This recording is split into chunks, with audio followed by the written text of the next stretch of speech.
This week, voters on both sides of the river said yes to renewing penny sales taxes that benefit our public schools. This means more projects and renovations are on the way for several older school buildings that desperately need a facelift. Your Sydney Hood has more on what projects the sales tax will support. It all depends on the county. Starting in Richmond County, renovations at several schools across the district are on the table. Schools like A.R. Johnson, Glen Hills Middle and High School. District leaders say the sales tax will build new classrooms and replace furniture or equipment at schools throughout the entire school system. And then over in Columbia County, renovations and more classrooms are the focus.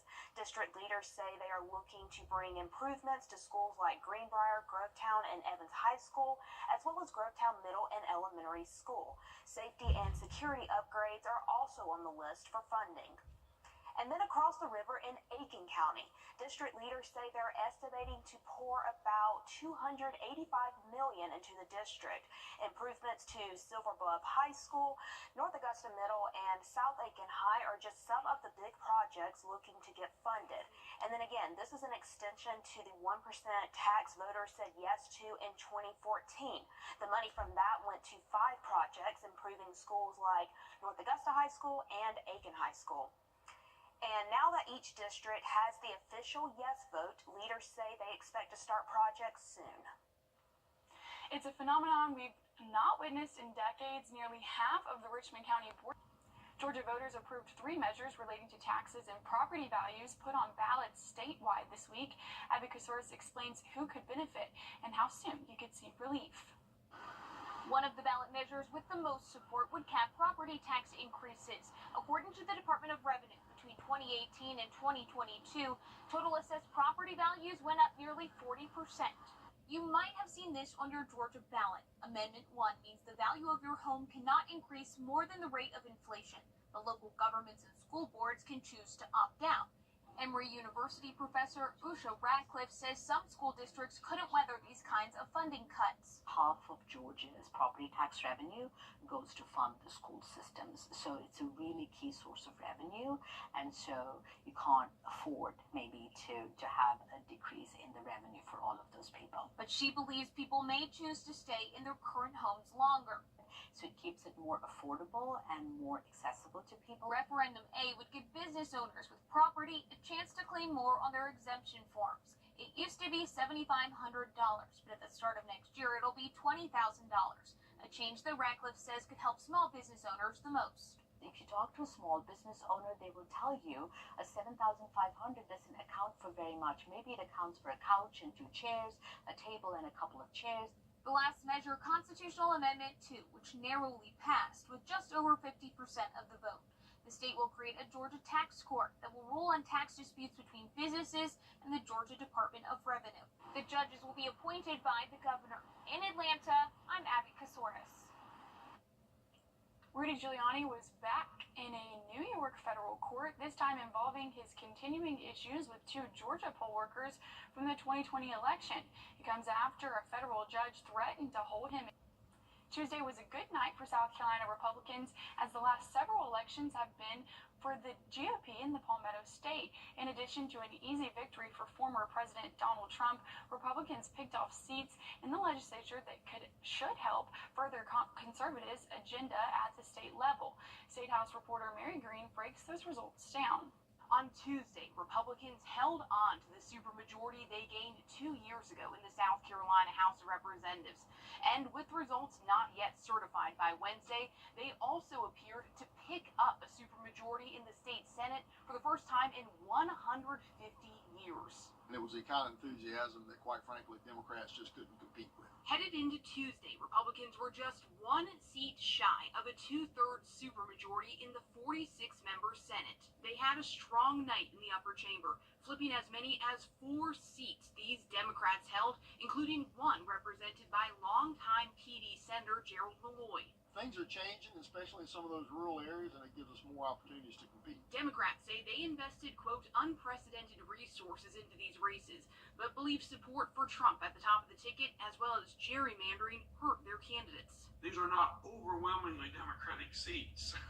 These were dogfights all the way through. And, sometimes the ball doesn't bounce your way. Democrats were able to hold on to their seats in a few of the most competitive districts in the state, with Heather Bauer defending her Richland County House seat, Spencer Wetmore defending her Charleston County House seat, and current state representative Russell Ott winning the Midland Senate seat that outgoing Democratic Senator Nikki Setzler has held for nearly 5 decades. We're still here. We're not going to, give up. SCGOP Chair Drew McKissick says if he had one disappointment from the night, it was that they didn't grab more. There were so many more opportunities that we could have just didn't have the time and the ability to focus on. This was also the first Senate election under the new boundaries the Republican-dominated legislature redrew and approved during the state's last redistricting cycle.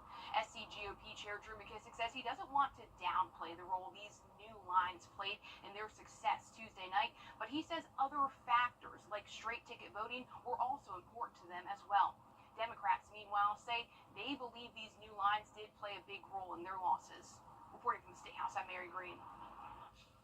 A 2/3 supermajority means Republicans will be able to block Democrats' filibusters in the Senate. They'll also be able to overcome gubernatorial vetoes in both chambers without needing Democrat support, which Governor Henry McMaster says won't be an issue.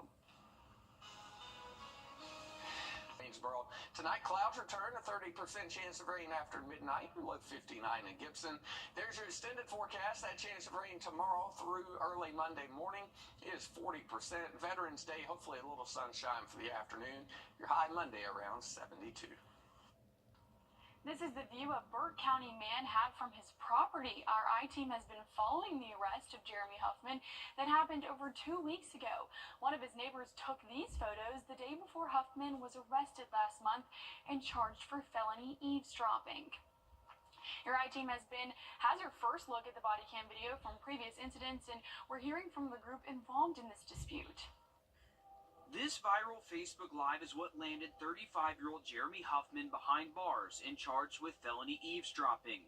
He's out on bond, but questions still linger about why Jeremy was arrested and how he ended up with a felony charge. According to reports, Huffman climbed a tree on his property and filmed a large gathering next door with tents, lights, and loud music. This dispute between landowners has been well documented by the Burke County Sheriff's Office for more than 2 years. Our I-team sat down with Jimmy Harris, president of the Father's Heart of Georgia Incorporated and the owner of the land next to Huffman, and Morris Williams Jr., the leader of Rebirth of a Nation, who's using Harris's land for events. It's our goal to be peaceful. We ain't trying to just interrupt the neighbors. Then we got to look in the tree and see a man recording us and go on Facebook Live, saying all kind of rhetoric, spreading out. This went viral. Now the way that the story's being ran, that we just coming in as a terrorist group to take over the county, and all we was trying to do was worshiping him. A police report says this all stemmed from the Father's Heart of Georgia trying to buy Huffman's property. The first documented report is from October of 2022, when Huffman called deputies to his house for bullets ricocheting off trees in his backyard, according to one incident report. Williams and Harris dispute that no bullets could make it to Huffman's property based on the layout of the range. Body cam video shows deputies responding to each property almost a dozen times since 2022 for noise complaints. That included Huffman playing loud music and the group making loud noises and constant shooting. In a separate video sent to us by a neighbor, you can hear noise coming from the event. The Father's Heart of Georgia Incorporated says this is for a private religious event where the group celebrates their annual feast days for 8 days in October. We be out there. We gather people. We have music. We have food. We teach them things concerning farming, things concerning vegetation, things concerning, just family protection and things of that nature. Throughout the year, you don't hear this. Throughout the year, it's nothing like that. You might have a couple of Sundays that we might come out and do that, but we have the right to do it. 911 calls and previous incidents show neighbors repeatedly complaining about the noise coming from the property next to Huffman. According to Sheriff Alfonso Williams, they found no connection between this group and any organizations that are currently under investigation. Being labeled a militant group and all of this stuff is a farce. They say they have 1 day of scheduled shooting during their event. That's usually followed up by practice the next day. Harris says no automatic weapons are being used on the property. Williams also says this isn't the only time they've been recorded by Huffman or others. I want anybody to tell me that they feel like it's okay, neighborhood, country, wherever it is, for your neighbor to constantly film your family from their property and say whatever they want to say about it. If it's a private event, if it's your house and your family, y'all sitting down, y'all, whatever y'all doing, and to sit there and go live and say whatever you want to, do anybody think that that's okay to do? I feel like everybody would have a problem with that. The group says they'll continue to give a heads up to the sheriff's office and work to reduce the impact their event has on surrounding neighbors. We try each year, even going into next year, we're going to do some stuff to make sure that it's no ruckus or nothing that can be said. If you missed anything, our I-team detailed every previous incident that led up to Jeremy Huffman's arrest. Also, we listened to 911 calls from that night. You can find those stories on our website, Wrdw.com, under the I-team Investigates tab.